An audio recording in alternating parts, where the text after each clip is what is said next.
Okay, so I haven't been filming this part much because, oh, dirty rims. Because, you know, who wants to see an engine assembly? You can see a million of them out on YouTube. Also, you know, 8, you want me to sit here and assemble all 8 pistons? Nah, just show you one, and you guys can do whatever if you think you want to give it a try or something. So here's the last one. Got it in there. We have the bolts out of there. You gotta, I know you really can't see it, but man, there is, oh yeah, look at that. Woo-wee!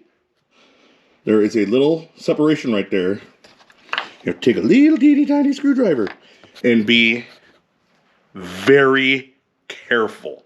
You do not want to drop the rod cap, which I already did. And you don't want to take the screwdriver and gouge the inside of the rod journal. That would be bad. So we just have, here's the rest of it all together. Oh, look at those shiny mountains. Whip, whip. Oh, look at them. So gorgeous.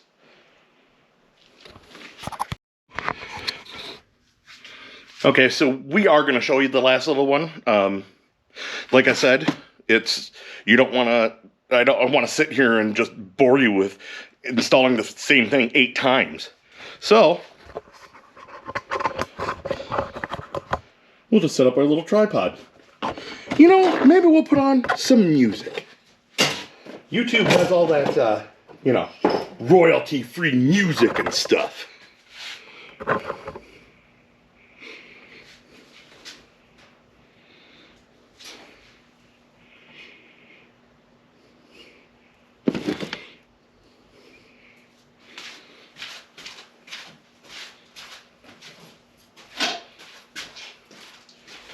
Alright, so first, you have your oil expander ring. You want to put this on first because the GoPro's never going to pick this up. But there's little grooves in there that the scraper rings will seat into. So put this one in first. Also, your rings, or pistons, or probably rings I think, come with this handy little guide. You know, how you should put them all in. I'm using Total Seal's gapless rings, so now we want, so engine front. This is one of the last ones. This is cylinder 7 on a Big Block Chevy. So that means engine front. So it says the oil scraper ring goes, the gap goes towards the front. Oh. I'm disgusting you guys with... I've been out here breathing this weird stuff all day. Woo! Now, if you look here, you know, I don't know if you can actually show it. You know, I don't even care about that. Go with whatever instructions your ring manufacturers gave you. So, with this one, the bottom oil ring, the gap needs to go right there. I never use this ring expander on the oil controls. They're really pre-gapped from the factory because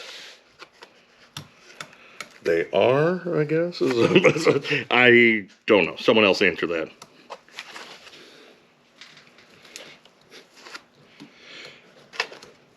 Hey, breaking news flash. Get in there. God darn it. There. Newsflash, that's now the top. So, yeah, no big deal. Just needs to go this way. Okay. Bottom. And as you see, you know, part of my mistake was I tried to, you know, only done 8 of these now. Tried to put it all the way down, and it's not going to expand like that. And if it does, well, you're probably not going to have a very good oil seal anymore.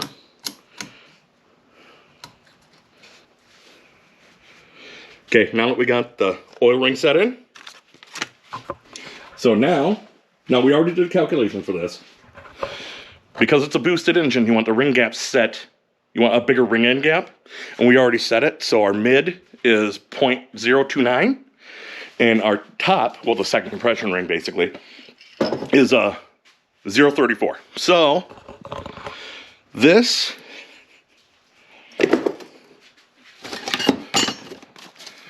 I need to clean. Look what I did. I made it all dirty again. So, you know, I was gonna buy I was actually gonna buy an actual ring gapper tool. And I've been following Cletus McFarland for a long time. Probably the reason why I'm doing this. And Jackson Jimmy, get a Harbor Freight grinder. See? Get yourself a little Harbor Freight grinder. Had a little teeny tiny cutoff wheel on it. So what we do is then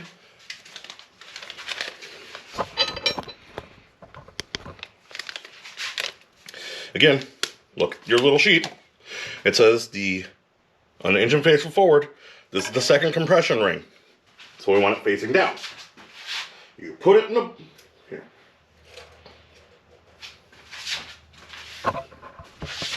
You just put it in the cylinder. It's pretty straightforward, just putting it right in the cylinder. But what you want to do is do not just leave it like that. So what I do is I have one of the old pistons out of this engine. And you take it and you just, they say about an inch. I usually go down to, you know, the mid ring. See? Or all the way in, whichever you prefer. So, and then you check gap. Closest I have is a 30 thousandths. Well, we don't have a 30 thousandths. And, you know, this doesn't even have a gap. So,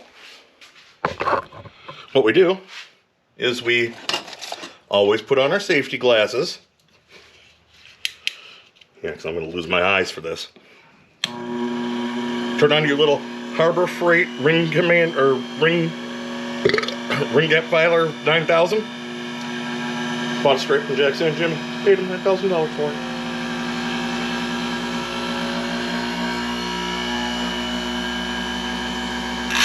One, two, three. And you can kind of see how this little thing doesn't get up and spin very fast. So I always kind of like to do that, which I probably should have done first. Get it going, and make sure when you're doing this,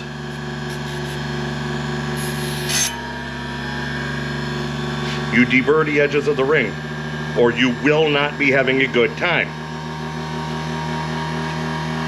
So, alrighty, said that was good. So we'll put this over here, preferably on about the cleanest surface we can achieve in this garage.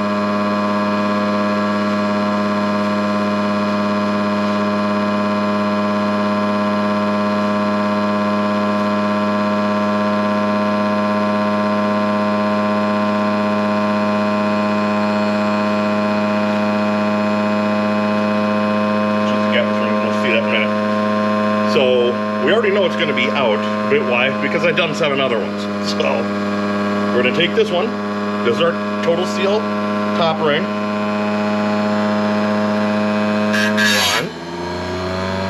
2, 3, 4.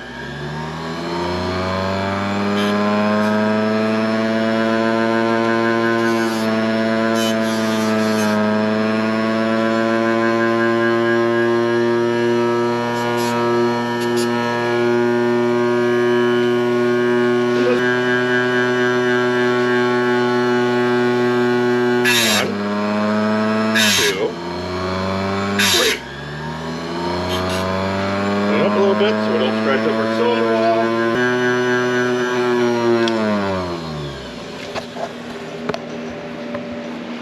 Not gonna lie, the last one might be a little loose. So back over to here. So now we have ring expander. Used generously, people, not liberally, cautiously, sparingly.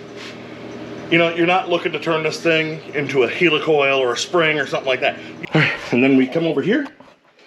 We got our piston assembly, lower rod or rod cap, main rod, all that good stuff.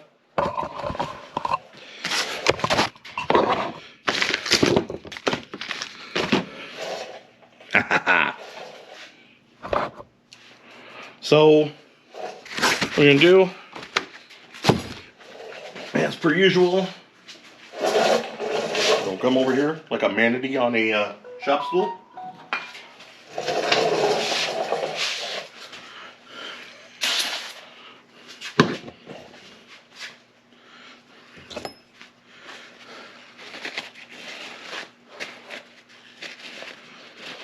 Clean. I don't care how new the part is, always clean it. Brake clean is your best friend. Also acetone and mineral spirits. They're pretty good too. But just clean, clean, clean, clean. La la la la la. Clean, clean, clean. Okay, there we go.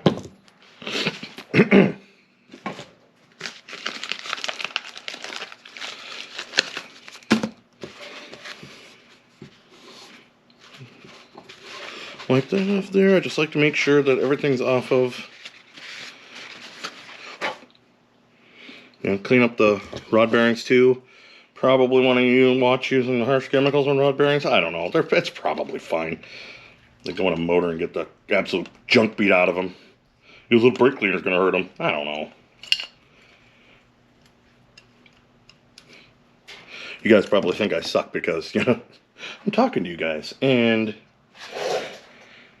no, you can't really see me. Again, I don't think that's a bad thing for you all. Oh, as per usual, we more than liberally put some assembly lube in. Make sure it's down on the rod journal.